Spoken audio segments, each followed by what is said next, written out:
one account alone can allow you to catch up on years of bad financial decisions, or just years when you weren't making enough to save. Once you become a business owner, like, that's one of your first goals, is to stop giving the IRS money. If you're a veteran owner operator, been in the business for a while, you probably already use this account. But if you're a brand new owner operator, if you're a new owner operator coming off a W-2, like as a company driver,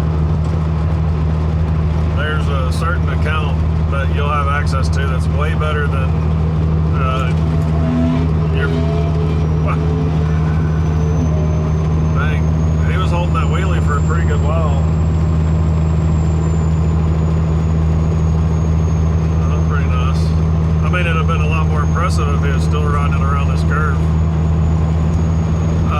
But compared to your company's retirement plan or 401k, whatever they do for your contributions, there's a solo 401k is what it's called. Some places, it's the different brokerages have it named differently. It could be called an individual 401k. It could be called self-employed 401k, or a solo 401k, or something else. I mean, depending on the brokerage firm.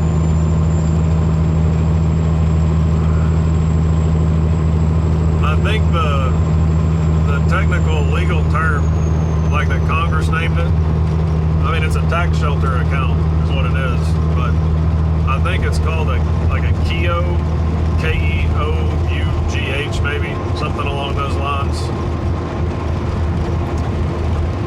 But, and this is not investment advice, it's not tax advice, this is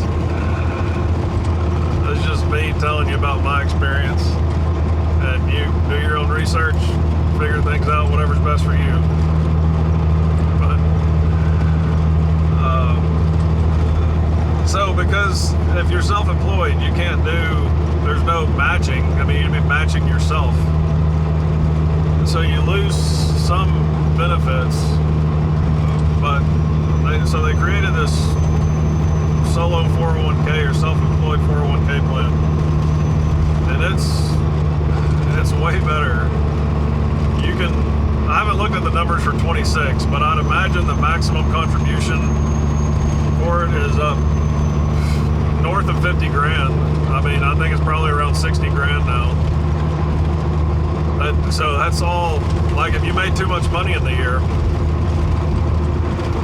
you can just dump a bunch of money into this account at the end of the year.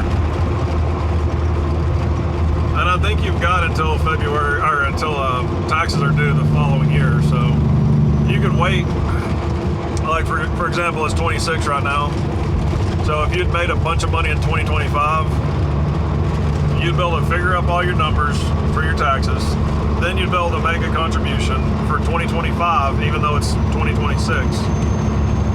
And then rerun your tax numbers, factoring in what you've contributed to that, and it would come out a lot better for you. So,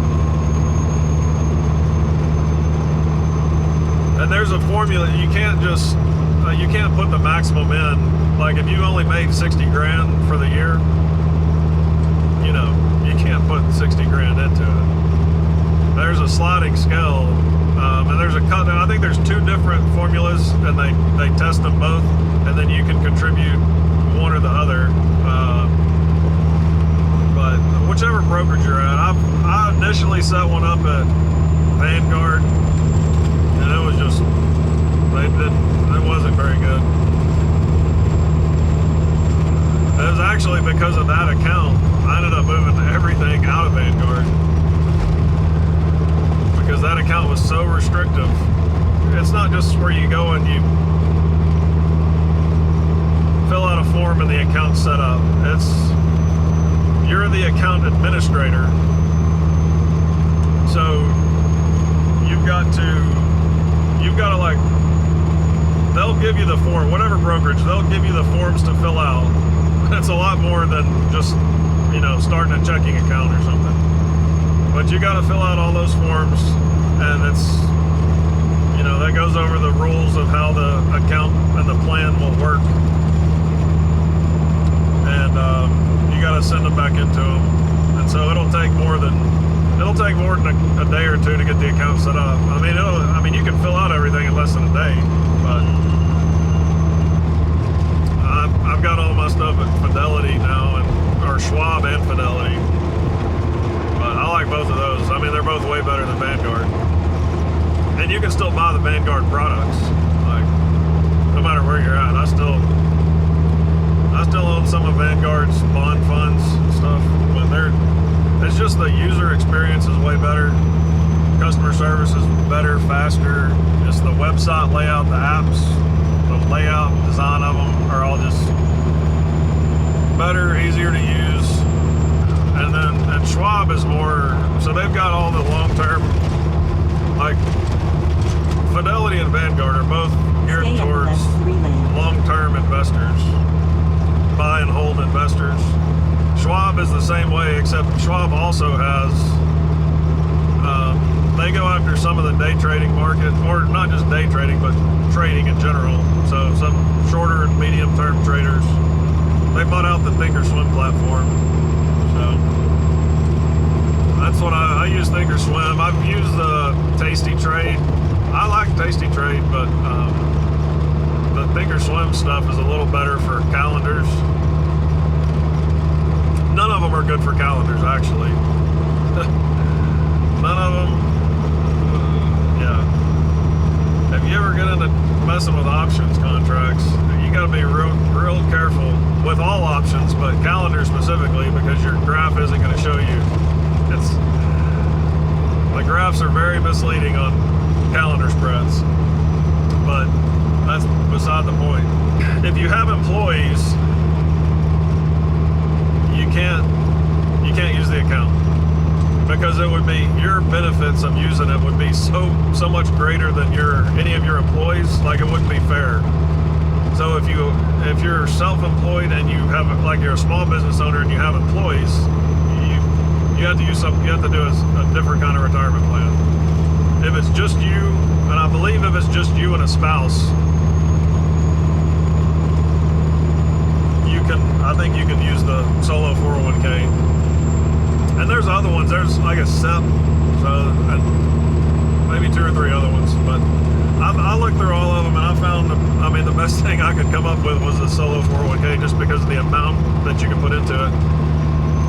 I think they have a Roth version, or I know they have a Roth version, actually, because I've looked at it. But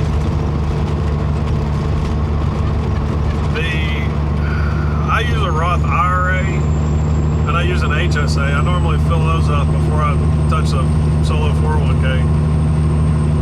And if I'm ever using the 401k, I'm normally trying to knock down my tax liability.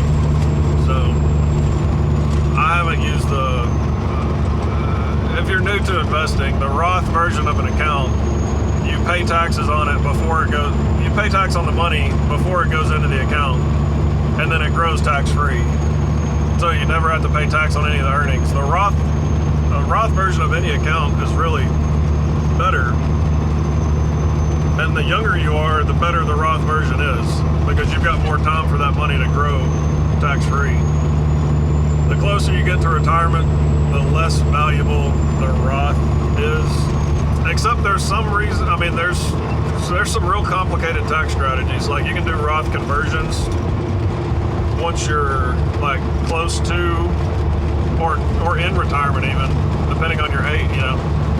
You can do a Roth conversion, maybe at any age actually, but to prevent the IRS from doing like you got required minimum distributions, you got all kinds of other things to consider once you get close to retirement. But I'd say if you're in your 20s or 30s, you might look at the Roth version, and I think you can do a little bit of both. Say you wanted to throw 5 or 10 grand into the Roth version and then do the rest in the traditional version. I think you can mix and match. And I'm pretty sure they would be separate accounts. I don't think it would be the same exact account number, and then you just say, well, this was Roth money, this was traditional money. I think you'd have to have a separate account that was a Roth and one that's a traditional. But that's also a good way, even if you're not a new owner-operator, but say you've been an owner-operator, I mean, like I've had 2 really good years as an owner-operator, made good money. I've had 3 or 4 years that was decent money, and then recently I've done real bad. It's not been a good trucking market since 2023. So I don't know that there's a lot of owner-operators that have a bunch of extra income to worry about right now. But maybe 2026 will be the turnaround year. Who knows? They've been saying it since 24 was going to be the turnaround. 25 was not the turnaround year. And there were so many false starts, like the spot market would start to catch a bid and then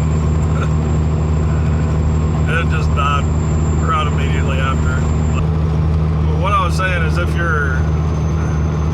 let's say you are behind on your retirement at whatever stage, like 40s, 50s, whatever age you are. Let's say early on, you were in your 20s, you didn't save, you weren't smart financially. Well, if you become an independent contractor, if you're running a truck as a 1099 and you have access to this solo 401k, that one account alone can allow you to catch up on years of bad financial decisions, or just years when you weren't making enough to save, or just had, tough times personally, financially, whatever reason. I mean, lots of people don't have enough to retire on, but let's say you're in that situation, you can get this account set up. I think you can set it up for, like, it's 2026 right now. I'm assuming you could form the account and make a contribution for 25 if you happen to be one of the lucky few that made some money in 25. I wasn't one of them. And maybe not lucky. I don't mean to say lucky. Hard work. All the hard work you put into it. But it could really supercharge a retirement account. A handful of years dumping, if you got a few years where you can dump between 20 and 50 grand into an account, and those are compounding. I always assume 8%. It's kind of an underestimate for the stocks. And I'll buy, your bonds are you're not going to get that with bonds a lot of times, unless you're doing junk bonds. I guess you could, or leveraged bond products. But I just assumed, like, general S&P total stock market type stuff, 8%. They run up in 22. The S&P hit 25. I think the NASDAQ did 50. And so I have a lot of my retirement stuff in those major ETFs, indexes, but I also buy individual companies, and I try to beat the market. So I don't always. I mean, nobody always beats the market, but I did pretty well in the COVID years when the oil and gas tanked. Oil was trading negative for a little while, and I put about a third of my assets into oil and gas companies when oil was negative, and I doubled that investment within a year. And that's one of the reasons I came out pretty bad on that investment compared to what I could have done. That's one of the reasons I set up an account with Schwab, and so I would have access to the futures products. Like, you can trade direct commodities for futures. And if I'd had access to trade CL, which is the crude oil product, I would have made way more money than I made buying the oil and gas companies. And at the time, I was so confident in it. I I mean, you know the oil's not going to trade negative forever. That's going north of zero for sure. So it was one where you could make a pretty confident bet with a large dollar amount and not feel like you were risking too much. Those kind of opportunities don't come around all the time. So I'd say if you're not into futures or commodities or anything, it still may be worth getting an account set up just so it's sitting there. Like right now, I'm not using it. It's just sitting there. I think I still have some options positions on, but not on futures or anything. But there is a benefit to having access to those futures products whenever the time is right. You could turn a 2x investment into a 10 or 20x investment. But you got to do some research on the front end. Those are pretty dangerous, volatile products. So don't just go in and think of it as it's a completely different mindset than just buying the S&P 500 or NASDAQ or total stock market. Yeah, if you're an experienced owner-operator, let me know if you use that similar, like a solo 401k, self-employed 401k, or what you've used in the past. I mean, if you got to use it last year, you're doing pretty good. I'm jealous. I didn't even get to contribute to the Roth IRA because you had to make money, and I lost money. Yeah, let me know what if you use that account, or just in general, what tax strategies have you come up with to avoid giving the IRS money? I mean, hopefully once you become a business owner, like that's one of your first goals is to stop giving the IRS money. And one of the ways to, just stop working, just work less.